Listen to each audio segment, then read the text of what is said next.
ಗೊಜ್ಜುಗಳಲ್ಲಿ ಹಲವಾರು ಗೊಜ್ಜನ್ನ ನೀವು ಟ್ರೈ ಮಾಡಿರ್ತೀರಾ, ಹಾಗೆ ಟೇಸ್ಟ್ ಕೂಡ ಮಾಡಿರ್ತೀರಾ. ಸೊ ಒಂದ್ಸತಿ ಈ ರೀತಿ ನುಗ್ಗೆಕಾಯಿ ಗೊಜ್ಜನ್ನ ಕೂಡ ಟ್ರೈ ಮಾಡಿ, ತುಂಬಾ ಚೆನ್ನಾಗಿರುತ್ತೆ. ಹಾಗೆ ಬೇರೆ ಗೊಜ್ಜುಗಳಿಗಿಂತನೂ ಇದು ಒಂಥರ ಡಿಫ್ರೆಂಟ್ ಆಗಿರುತ್ತೆ ಅಂತಲೇ ಹೇಳ್ಬೋದು. ಸೊ ನುಗ್ಗೆಕಾಯಿ ಸೀಸನ್ ಆಗಿರೋದ್ರಿಂದ ಈಗಂತೂ ಹೇರಳವಾಗಿ ಸಿಗ್ತಾ ಇದೆ. ಸೊ ಅದನ್ನು ಬಳಸ್ಕೊಂಡು ಯಾವ ರೀತಿ ಸಿಂಪಲ್ ಆಗಿ ಟೇಸ್ಟಿಯಾಗಿ ಗೊಜ್ಜನ್ನ ಮಾಡಬೇಕು ಅನ್ನೋದನ್ನ ವಿಡಿಯೋದ ಮುಖಾಂತರ ನಿಮ್ಮ ಜೊತೆ ಶೇರ್ ಮಾಡ್ಕೊಳ್ತಾ ಇದ್ದೀನಿ. ನುಗ್ಗೆಕಾಯಿ ಬಳಸ್ಕೊಂಡು ಯೂಶಲಿ ಸಾಂಬಾರನ್ನ ಎಲ್ಲರೂ ಕೂಡ ಮಾಡಿರ್ತೀವಿ. ಸೊ ಒಂದ್ಸತಿ ಈ ರೀತಿ ಗೊಜ್ಜನ್ನ ಕೂಡ ಟ್ರೈ ಮಾಡಿ, ತುಂಬಾ ಚೆನ್ನಾಗಾಗತ್ತೆ. ಹಾಗೆ ವಿಡಿಯೋನ ಸ್ಕಿಪ್ ಮಾಡ್ದಲ್ಲೇ ಎಂಡ್ವರೆಗೂ ನೋಡಿ. ತುಂಬಾ ಸುಲಭವಾಗಿ 10 ನಿಮಿಷದಲ್ಲೇ ಯಾವ ರೀತಿ ಮಾಡ್ಬೋದು ಅನ್ನೋದನ್ನ ನೋಡೋಣ. ಅದಕ್ಕೂ ಮುಂಚೆ ಚಾನಲ್ಗೆ ಹೊಸಬ್ರಾಗಿದ್ರೆ ಪ್ಲೀಸ್ ಸಬ್ಸ್ಕ್ರೈಬ್ ಮಾಡಿ, ಸಪೋರ್ಟ್ ಮಾಡಿ, ಹಾಗೆ ಹೆಚ್ಚು ಶೇರ್ ಮಾಡಿ ನನ್ನ ವಿಡಿಯೋಸ್ನ. ವಿಡಿಯೋ ಇಷ್ಟ ಆದರೆ ಒಂದು ಲೈಕ್ ಮಾಡಿ ಅಂತ ಹೇಳ್ತಾ, welcome to my YouTube channel.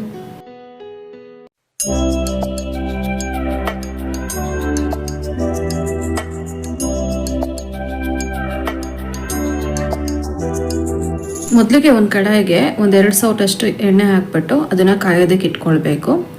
ಎಣ್ಣೆ ಕಾದ ನಂತರ ಇದಕ್ಕೆ ಇವಾಗ ಸಾಸಿವೆ ಹಾಕ್ಕೊಳ್ಬೇಕಾಗತ್ತೆ. ಸಾಸಿವೆ ಒಂದು ಸ್ವಲ್ಪ ಸಿಡಿದ ನಂತರ ಇದಕ್ಕೆ 3 ಗೆಡ್ಡೆಯಷ್ಟು ಬೆಳ್ಳುಳ್ಳಿನ ಸಿಪ್ಪೆ ಬಿಡಿಸ್ಬಿಟ್ಟು ಜಜ್ಜಿ ಇಟ್ಕೊಂಡಿದ್ದೀನಿ. ಸೊ ಅದನ್ನು ಇವಾಗ ಇದಕ್ಕೆ ಹಾಕಿ ಚೆನ್ನಾಗಿ ಇದು ಒಂದು ಗೋಲ್ಡನ್ ಬ್ರೌನ್ ಕಲರ್ ಬರೋವರೆಗೂ ಚೆನ್ನಾಗಿ ಇದನ್ನು ಫ್ರೈ ಮಾಡ್ಕೋಬೇಕಾಗತ್ತೆ ಎಣ್ಣೆಲೇನೆ. ಸೊ ಈ ರೀತಿ ಬೆಳ್ಳುಳ್ಳಿ ಸ್ವಲ್ಪ ಜಾಸ್ತಿ ಹಾಕೋದ್ರಿಂದ ಗೊಜ್ಜಿಗೆ ಒಂದು ಒಳ್ಳೆ ಟೇಸ್ಟ್ ಕೊಡುತ್ತೆ. ಸೊ ಹಾಗಾಗಿ ಬೆಳ್ಳುಳ್ಳಿ 2-3 ಗೆಡ್ಡೆಯಷ್ಟಾದರೂ ಹಾಕೊಳ್ಳಿ, ಚೆನ್ನಾಗಿರುತ್ತೆ.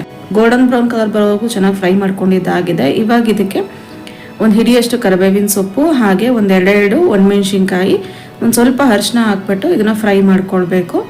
ನಂತರ ಇದಕ್ಕೆ ಹಚ್ಚಿಟ್ಕೊಂಡಿರೋವಂಥ 2 ಮೀಡಿಯಮ್ ಸೈಜ್ ಈರುಳ್ಳಿನ ಹಾಕ್ಕೊಳ್ತಾ ಇದ್ದೀನಿ, ಸಣ್ಣದಾಗಿ ಹಚ್ಚಿರೋದು. ಸೊ ಇದನ್ನು ಕೂಡ ಚೆನ್ನಾಗಿ ಸ್ವಲ್ಪ ಹಸಿ ವಾಸನೆ ಹೋಗೋವರೆಗೂ ಫ್ರೈ ಮಾಡಿ, ಸ್ವಲ್ಪ ಇದು ಕೂಡ ಕಲರ್ ಚೇಂಜ್ ಆಗೋವರೆಗೂ ಚೆನ್ನಾಗಿ ಫ್ರೈ ಮಾಡ್ಕೋಬೇಕಾಗತ್ತೆ. ರುಚಿಗೆ ಎಷ್ಟು ಬೇಕೋ ಅಷ್ಟು ಪುಡಿ ಉಪ್ಪನ್ನ ನಾನಿಲ್ಲಿ ಸೇರಿಸ್ಕೊಳ್ತಾ ಇದ್ದೀನಿ. ಸೂಪ್ ಹಾಕಿ ಹಾಗೆ ಒಂದು ಸ್ವಲ್ಪ ಲೈಟಾಗಿ ಫ್ರೈ ಮಾಡಿಬಿಟ್ಟು ಇದಕ್ಕೆ ಇವಾಗ ಹಚ್ಚಿಟ್ಕೊಂಡಿರೋವಂಥ ಕೊತ್ತಂಬರಿ ಸೊಪ್ಪನ್ನು ಈ ರೀತಿ ಒಗ್ಗರಣೆಗೆ ಹಾಕಿದ್ರೆ ಟೇಸ್ಟ್ ಚೆನ್ನಾಗಿರುತ್ತೆ. ಸೊ ಇದನ್ನು ಕೂಡ ಫ್ರೈ ಮಾಡ್ಕೊಳ್ತಾ ಇದ್ದೀನಿ. ನೆಕ್ಸ್ಟ್ ಇವಾಗ ನೋಡಿ ಇದಕ್ಕೆ ಒಂದು ಅರ್ಧ ಸ್ಪೂನಷ್ಟು ಗರಂ ಮಸಾಲ, ಹಾಗೆಯೇ ಒಂದು ಸ್ವಲ್ಪ ಜೀರಾ ಪೌಡರ್, ಅಂದರೆ ಒಂದು 1/4 ಟೇಬಲ್ ಸ್ಪೂನ್ ಅಂತ ಹೇಳ್ಬೋದು, ಜೀರಾ ಪೌಡರ್ನ ಹಾಕಿ ಒಂದು ಸ್ವಲ್ಪ ಲೈಟಾಗಿ ಫ್ರೈ ಮಾಡ್ಕೊಳ್ಳಿ. ಹಾಗೆ ಇವಾಗ ಇದಕ್ಕೆ ಹಚ್ಚಿಟ್ಕೊಂಡಿರೋ ಅಂಥ 3-4 ಟೊಮೆಟೊನ ಹಾಕೊಳ್ತಾ ಇದ್ದೀನಿ. ಹುಳಿ ಟೊಮೆಟೊ ಆದರೂ ತೊಗೋಬೋದು ಅಥವಾ ಆ್ಯಪಲ್ ಟೊಮೆಟೊನಾದರೂ ತೊಗೋಬೋದು. ಸೊ ಇದನ್ನು ಕೂಡ ಟೊಮೆಟೊ ಸಾಫ್ಟ್ ಆಗೋವರೆಗೂ ಚೆನ್ನಾಗಿ ಇದನ್ನು ಫ್ರೈ ಮಾಡ್ಕೊಳ್ಬೇಕು. ಸಣ್ಣದಾಗಿ ಹಚ್ಚಾಕೋದ್ರಿಂದ ಟೊಮೆಟೊ ಬೇಗ ಫ್ರೈ ಆಗುತ್ತೆ. ಒಂದು ಲಿಡ್ಡನ್ನು ಕ್ಲೋಸ್ ಮಾಡಿ ಟೊಮೆಟೊ ಸ್ವಲ್ಪ ಸ್ಮೂತ್ ಆಗೋವರೆಗೂ ಚೆನ್ನಾಗಿ ಇದನ್ನು ಬೇಯಿಸ್ಕೋಬೇಕು. ಸೊ ಈಗ ಟೊಮೆಟೊ ಎಲ್ಲ ಸ್ವಲ್ಪ ಸಾಫ್ಟ್ ಆದ ನಂತರ, ಅಂದರೆ ಒಂದು ಅರ್ಧ ಬೆಂದ ನಂತರ ಇದಕ್ಕೆ ಇವಾಗ ಹಚ್ಚಿಟ್ಕೊಂಡಿರುವಂಥ ನುಗ್ಗೆಕಾಯಿನ ಕೂಡ ಸೇರಿಸ್ಕೊಳ್ತಾ ಇದ್ದೀನಿ. ಸೊ ನುಗ್ಗೆಕಾಯಿನ ಸೇರಿಸಿ ಚೆನ್ನಾಗಿ ಇದನ್ನು ಮಿಕ್ಸ್ ಮಾಡಿ ಎಣ್ಣೆಲೇನೆ ಒಂದು 5 ನಿಮಿಷ ಲಿಡ್ ಕ್ಲೋಸ್ ಮಾಡಿ ಫಸ್ಟ್ ಬೇಯಿಸ್ಕೊಳ್ಬೇಕು. ಒಂದು 5 ನಿಮಿಷ ಆದಮೇಲೆ ನೋಡ್ತಾ ಇರ್ಬೋದು ಒಂದು ಅರ್ಧ ಬೆಂದಿರುತ್ತೆ. ಇವಾಗ ಇದಕ್ಕೆ ಒಂದು ಸ್ವಲ್ಪ ನೀರನ್ನು ಹಾಕಿ ಮಿಕ್ಸ್ ಮಾಡಿ ಮತ್ತೆ ಅದನ್ನು ಲಿಡ್ಡನ್ನು ಕ್ಲೋಸ್ ಮಾಡಿ ಬೇಯಿಸ್ಕೋಬೇಕಾಗತ್ತೆ. ಈ ರೀತಿ ಮಾಡೋದ್ರಿಂದ ಎಣ್ಣೆಲಿ ಸ್ವಲ್ಪ ಹೊತ್ತು ಫ್ರೈ ಮಾಡೋದ್ರಿಂದ ನುಗ್ಗೆಕಾಯಿ ಎಲ್ಲ ಎಣ್ಣೆಲಿ ಫ್ರೈ ಆದರೆ ಒಂಥರ ಟೇಸ್ಟ್ ತುಂಬ ಚೆನ್ನಾಗಿರುತ್ತೆ. ಆಮೇಲೆ ಇದನ್ನು ನೀರು ಹಾಕಿ ಬೇಯಿಸ್ಕೊಳ್ಳಿ. ನುಗ್ಗೆಕಾಯಿ ಎಲ್ಲ ಬೆಂದ ಮೇಲೆ ಇವಾಗ ಇದಕ್ಕೆ ಒಂದು 2-3 ಟೇಬಲ್ ಸ್ಪೂನ್ ಅಷ್ಟು ಸಾಂಬಾರ್ ಪುಡಿನ ಹಾಕ್ಕೊಳ್ತಾ ಇದ್ದೀನಿ.